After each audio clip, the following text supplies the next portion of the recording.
Nabi Muhammad hijrah ke Madinah di tahun 622 Masehi. Nama asli kota itu adalah Yathrib. Kota itu didirikan oleh bangsa Yahudi, yang telah tinggal di situ selama 1000 tahun.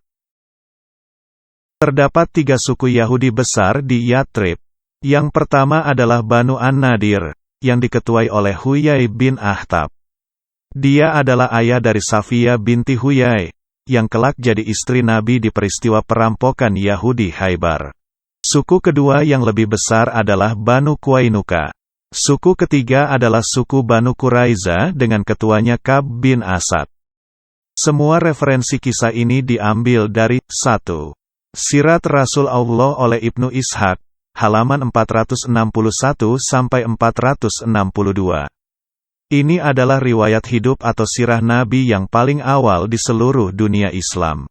2. Tarikh Al-Tabari, volume 2, halaman 283-297. Al-Tabari adalah penulis sejarah Islam paling lengkap dan dia juga menyusun tafsir Quran paling awal di dunia Islam. Silakan download keterangan literatur kedua tokoh besar Islam ini di bagian bawah dan periksa sendiri. Masyarakat Yahudi di Yathrib menerima sang Nabi dan umat Muslim dari Mekah sebagai tamu yang dihormati. Mereka tidak pernah menyerang umat Muslim atau berusaha mengusir umat Muslim keluar dari Yathrib. Persengketaan mulai timbul saat Muhammad mulai memaksakan agama karangannya, yakni Islam, terhadap masyarakat dan ketua agama Yahudi. Sudah bisa diduga bahwa bangsa Yahudi tidak sudi mengimani Islam, apalagi mengakui Muhammad sebagai Nabi. Sejak itu mulailah timbul kebencian dalam diri Muhammad terhadap orang Yahudi. Ayat-ayat kebencian terhadap Yahudi mulai bermunculan di Quran, contohnya. Quran, Surah Ali Imran, ayat 85, yang berpesan semua agama selain Islam tidak diterima Tuhan. Quran, Surah Al-Maidah ayat 33 yang memerintahkan bunuh, pancung, salib, siksa semua yang menentang Muhammad. Quran, Surah Al-Maidah ayat 51, yang menyuruh Muslim untuk tidak berteman dengan kaum Yahudi dan Kristen. Dan masih banyak lagi. Muhammad lalu menyerang suku Yahudi An-Nadir dan Qainuqa. Setelah berhasil menaklukkan mereka, dia mengusir seluruh masyarakat Yahudi dari kedua suku itu keluar dari Madinah. Yang masih tersisa sekarang adalah suku Yahudi Quraizah.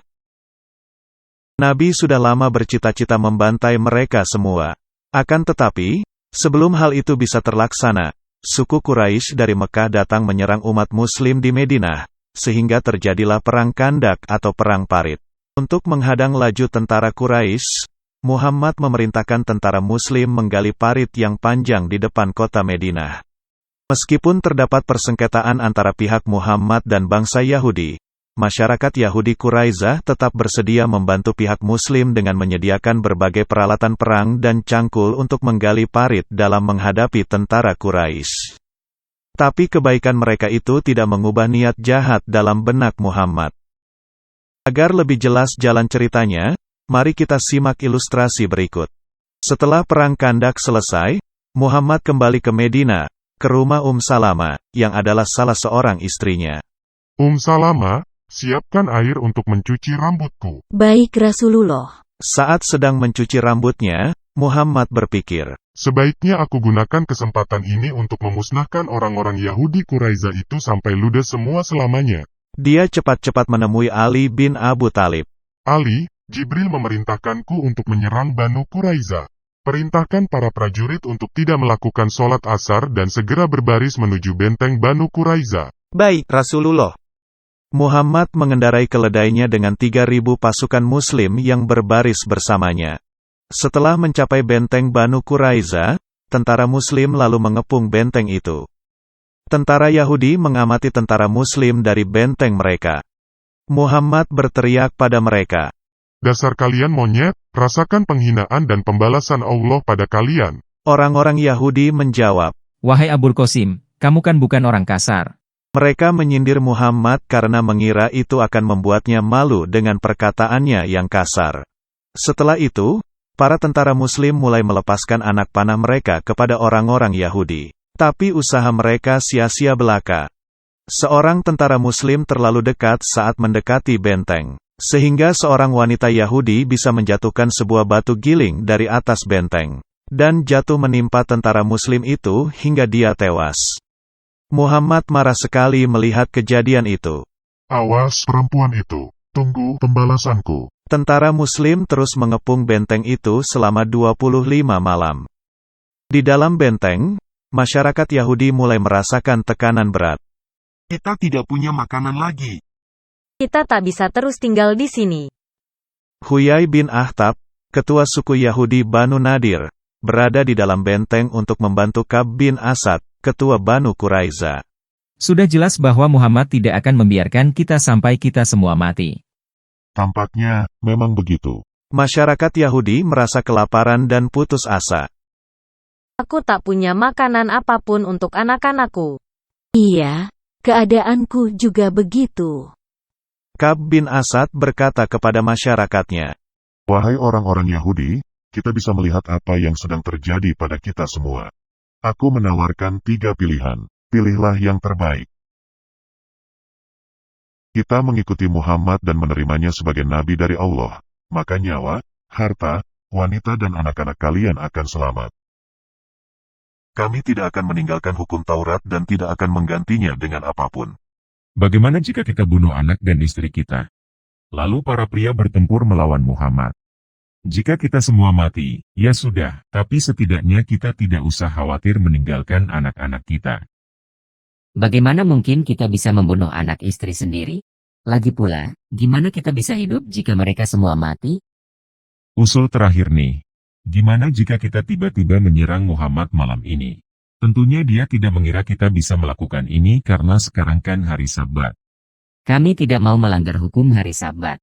Tiada seorang pun dari kalian yang mau melakukan apa yang kalian tahu seharusnya dilakukan.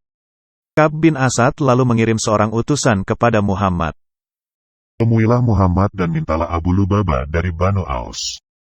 Masyarakat Yahudi merupakan sekutu masyarakat Arab Al-Aus di Madinah. Utusan Yahudi itu lalu menemui Muhammad. Izinkan kami menemui Abu Lubabah, agar kami bisa berbicara dengannya. Baiklah, temuilah Abu Lubabah. Abu Lubabah dan sang utusan masuk ke dalam benteng. Para wanita dan anak-anak mereka menemui Lubabah sambil menangis sedih. Wahai Abu Lubabah, apakah kami harus tunduk pada keputusan Muhammad? Ya, Abu Lubabah menggerakkan jari telunjuknya seakan memotong tenggorokannya, untuk menunjukkan bahwa Muhammad berencana untuk memancung seluruh orang Yahudi. Lalu Abu Lubabah meninggalkan benteng. Para wanita dan anak-anak menangis histeris. Masyarakat Yahudi ingin mengajukan tawaran kepada Muhammad. Bilang pada Muhammad bahwa kami bersedia meninggalkan daerah kami dan pindah ke Adriyat dengan perlindungan dari masyarakat Al-Awas. Tapi Muhammad tidak menerima tawaran tersebut. Tidak, kalian harus tunduk pada keputusanku. Ketika Ka'b mendengar akan hal tersebut, dia tahu bahwa mereka tak punya banyak pilihan. Kita harus menyerah pada Muhammad besok pagi. Di pagi harinya, masyarakat Yahudi Banu Quraizah menyerah pada Muhammad. Para Muslim merantai kaum pria Yahudi di dalam benteng sampai Muhammad menentukan nasib mereka. Masyarakat Banu Awas merupakan suku Arab di Madinah yang berhubungan baik dengan masyarakat Yahudi Banu Quraizah. Karena itulah orang-orang Awas menghadap Muhammad untuk meminta pengampunan bagi bangsa Yahudi. wahai Rasulullah, masyarakat Banu Quraizah itu adalah sekutu kami dan mereka tidak bersekutu dengan suku Khazraj. Di masa lalu, engkau memaafkan Banu Qainuqa yang merupakan sekutu Banu Khazraj. Wahai orang-orang Awas, apakah kalian akan puas jika salah seorang dari masyarakatmu menentukan keputusan bagi masyarakat Yahudi Quraizah? Ya, kami akan merasa puas. Kalau begitu, mari kita minta Sa'd bin Mu'adz untuk menetapkan keputusan. Baiklah. Pada saat itu, Sa'd bin Mu'adz sedang sekarat, hampir mati, karena terkena panah dari tentara Quraisy di perang Khandaq. Orang-orang Awas menemuinya. Sa'id, Rasulullah ingin menemuimu. Kami sudah setuju untuk menunjukmu sebagai pengambil keputusan bagi nasib orang-orang Yahudi Banu Quraizah. Mereka menaikkan Sa'ad ke atas keledai untuk menemui Muhammad. Bersikap baiklah pada teman-teman kita masyarakat Yahudi itu, karena Nabi telah menetapkan engkau menjadi hakim untuk nasib mereka. Mereka tampaknya tidak tahu bahwa saat itu adalah Muslim yang membenci orang-orang Yahudi. Sa'ad bin Mu'adz bertemu dengan Muhammad. Wahai Sa'ad, orang-orang ini telah setuju untuk menerima keputusanmu. Saat tahu bahwa dia akan segera mati, dan dia berharap membawa nyawa kafir sebanyak mungkin bersamanya untuk dipersembahkan bagi Allah SWT. Aku memutuskan agar para pria dibunuh semua, dan kaum wanita dan anak-anak dijadikan tawanan. Semua orang terkejut sekali mendengar keputusannya. Tapi Muhammad sangat senang dengan keputusan Sa'ad. Engkau telah memberikan keputusan yang sama dengan keputusan Allah. Para wanita dan anak-anak Yahudi langsung dipisahkan dari suami-suami dan saudara-saudara laki mereka.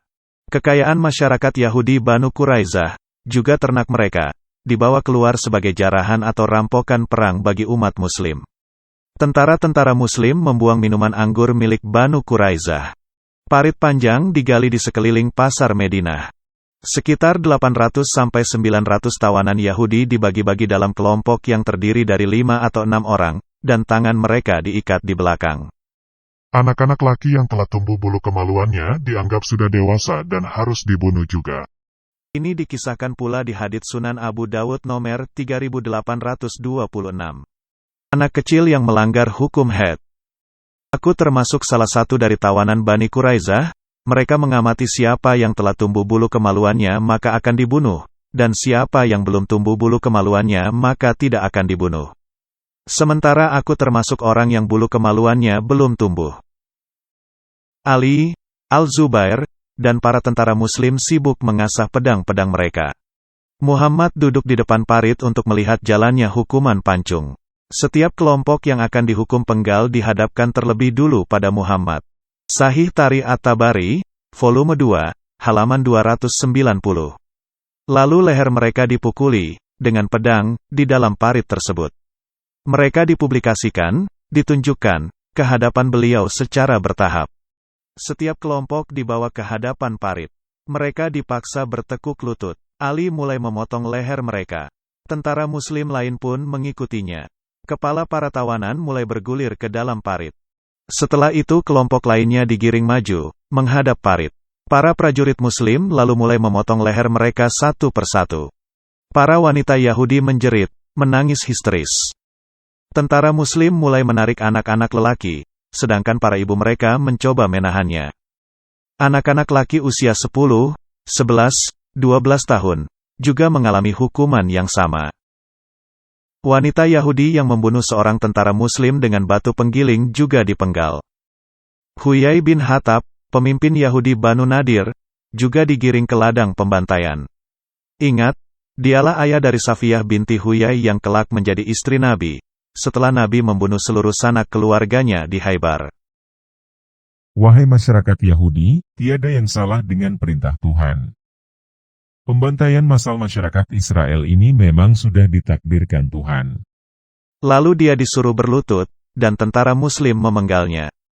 Dalam waktu sehari saja, sekitar 800-900 tawanan pria Yahudi dipenggal. Sahih Tarikh At-Tabari, volume 2, halaman 291. Di dalamnya ada musuh Allah, Huyayun bin Akhtab dan Ka'ab bin Asad, tokoh sentral kaum tersebut. Mereka berjumlah 6 atau 700 orang. Sementara banyak yang mengatakan, jumlah mereka mencapai 800 hingga 900 orang. Hukuman itu terus-menerus dilakukan hingga Rasulullah menghabisi mereka semua. Setelah pemenggalan massal terjadi, Muhammad mengambil 1/5 hasil jarahan atau rampokan milik kaum Yahudi. Dia lalu membagi barang-barang rampokan, para wanita dan anak-anak Yahudi Quraizah di antara para Muslim. Silakan bagi-bagi harta rampokan atau jarahan ini di antara kalian. Mari kita jual mereka agar kita dapat uang banyak. Kita bakal kaya raya sekarang. Menurut hadis Sunan Abu Daud nomor 3946 dan 4563, harga seorang budak di masa itu adalah sekitar 800 dirham atau 2.500 dolar Amerika atau 36 juta rupiah. Dengan memiliki budak sebanyak 1.000 wanita dan anak-anak Yahudi, tentara Muslim memperoleh banyak harta dari jihad ini. Muhammad berhasil mengenyahkan seluruh masyarakat Yahudi Kainuka, Nadir, Quraizah dari Madinah. Dia juga berhasil merampas semua tanah, harta, kaum wanita dan anak-anak mereka. Aku dulu datang ke sini miskin papa. Sekarang lihat semua yang kumiliki. Ini namanya tamu datang dan dihormati, tapi lalu membunuh tuan rumah dan merampas rumah dan hartanya, sekaligus memperbudak anak istrinya.